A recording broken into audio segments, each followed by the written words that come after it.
Okay, good morning everyone. Um, Welcome back to our 10-day holiday in the Kruger National Park. This is then now day 3, part 2 of the series.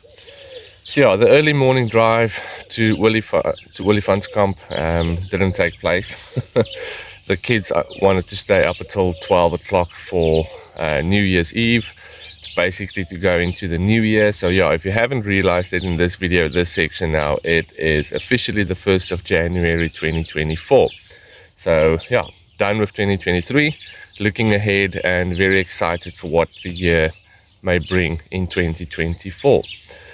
Okay, so the plan was originally to go to Williefantskamp very early this morning as the sun came up and so on, but that did not take place. Like I said, kids wanted to stay up till midnight, and then unfortunately everyone is still sleeping. There's no way in hell that I'm going to wake them now, because they're just going to sleep in the car anyway, and they're not going to enjoy the drive, and everyone's going to be grumpy.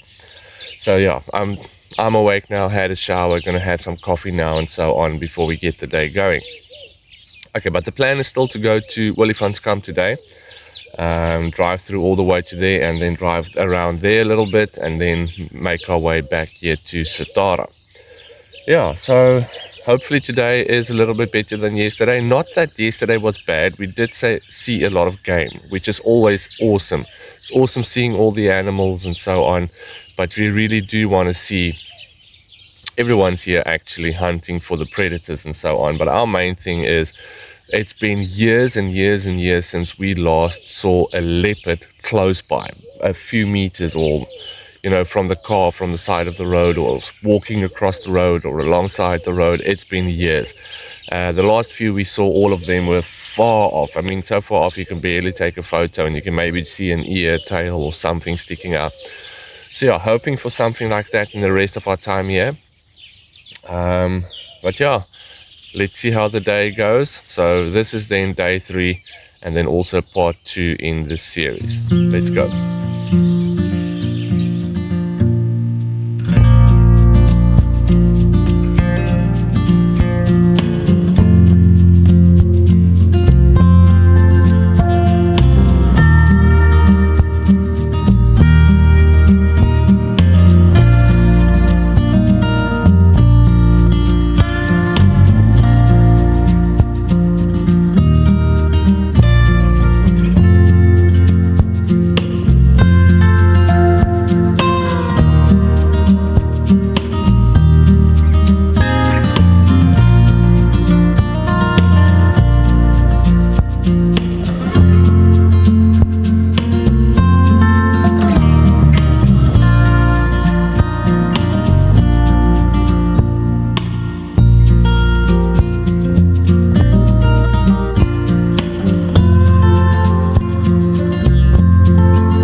Okay, now I know you guys can't really see me because of the light behind me, but seeing as this is actually a carp channel, now if I was carp fishing, this would have been an awesome spot. There's so much activity in the water here in front of us. We're at the Rattlebird hide on our way to Timbavati, and yeah, there's fish jumping everywhere. Now I'm not certain if it's carp, it might just be some tilapia or something, or kirpers. But yeah, this is a very carpy spot over here. There's so much activity in the water here, so especially with all of these small little streams going in here. So yeah, I think this would have been an awesome spot, free lining maybe with some bread or some sweet corn or something.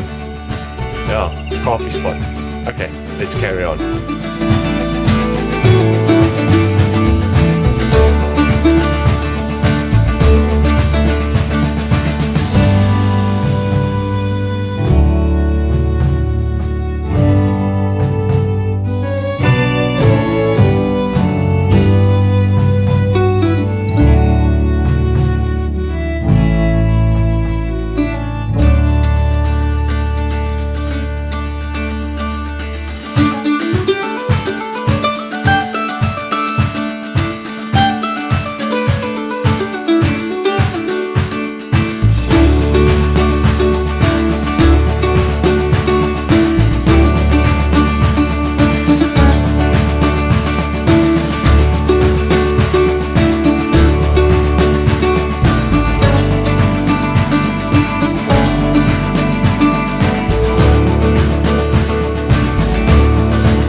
Okay, so we finally had our early morning drive on day 4, as you just saw in the clip or the clips before this. So yeah, it was a good morning's drive, lots of game and so on. And then the last part I'm going to show you now is we found the hyena den again. We found them the previous time, 2 times we were here as well. So if you go out Satara, you turn right on the Orpen Road, and then I think it's the S12, it's the first dirt road you get as you drive to Orpen from Satara. The den is on the left hand side. So yeah, we found them there with 2 female hyenas and then a few cubs as well. No, not cubs, you don't call them cubs, or whatever you call them, or pups rather. Yeah, they were pups. So they were there as well. It was quite fun seeing them. I've mentioned it before in my other Kruger National Park videos as well, is the fact that hyenas are my favorite animals in the Kruger National Park. Watched a few shows on them, and yeah, I just love how hyenas operate and their behaviors and characteristics and so on, and yeah, their personalities. It's just, yeah, I like hyenas. So quickly you can have a look at this. This is then the last part of our morning drive, where we saw the hyenas then, and then I'm pretty sure we'll visit them again as we now know where they are. Or yeah, we've actually drove past that area. The specific, it's like a drain pipe underneath the dirt road where they stay, but we didn't see them on the previous 3 days, but now on day 4 we found them. So yeah, very happy with the sighting. We'll definitely be visiting them a lot more. Okay, so here we go. This is then the hyena sightings we had this morning, and then we'll continue with the rest of day 4. Not too sure where we're going to go for day 4. Thinking we might go towards Tshokwane, but we'll see how it goes. Okay, check out these hyenas. It was pretty cool.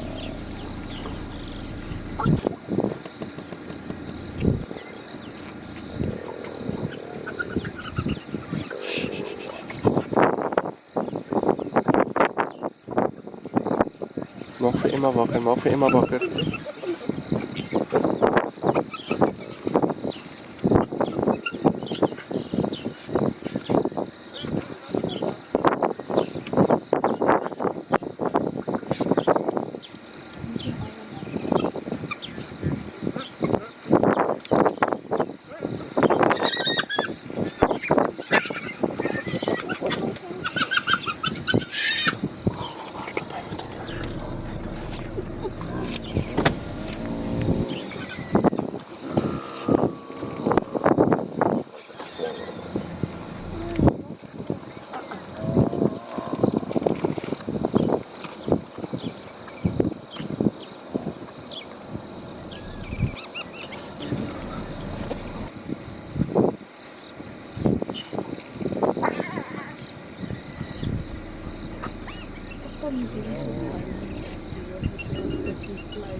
Okay, we finally here at Tshokwane, but we quickly want to tell you guys, it's a funny and a scary story. Scary, ne? Yeah. A few years back when we were here, the kids were still much smaller. Tshokwane was under renovation, so it was closed. So you only had the picnic spots here to the left of it. And we were sitting here just minding our own business, eating our ice cream. We would just bought some snacks from the shop. And then all of a sudden, we did see them beforehand, but we were watching them, but we missed him as he came running in. There was a big baboon that came running in, and as the kids turned around, he had his mouth open and everything. Sitting next to me. Yeah, and he basically stole our snacks. Took the brown paper bag, ran off with it. Luckily, my wallet fell out of the bag. But yeah, it was quite scary. Like I said, when the kids turned around, he was like right in their faces. Just teeth everywhere, and the kids were screaming like crazy, and had to get them into the car and everything, and then eventually we could pick up everything else. So but Tshokwane is still a nice place. As another incident we had here, the next year we were here, there were the monkeys. The vervet monkeys. And as Mia, my oldest daughter, was eating her lunch, the monkey literally came and jumped over her shoulder and stole her lunch. Her jaffle, stole her jaffle. So we had some bad experiences with baboons and monkeys in the Kruger National Park, especially here at Tshokwane. And the people were running with little spritz guns. They had water guns that they kept them away with, but I guess that's part of being in the Kruger National Park, is you're in the wild and so on. It happens. Okay, but let's carry on.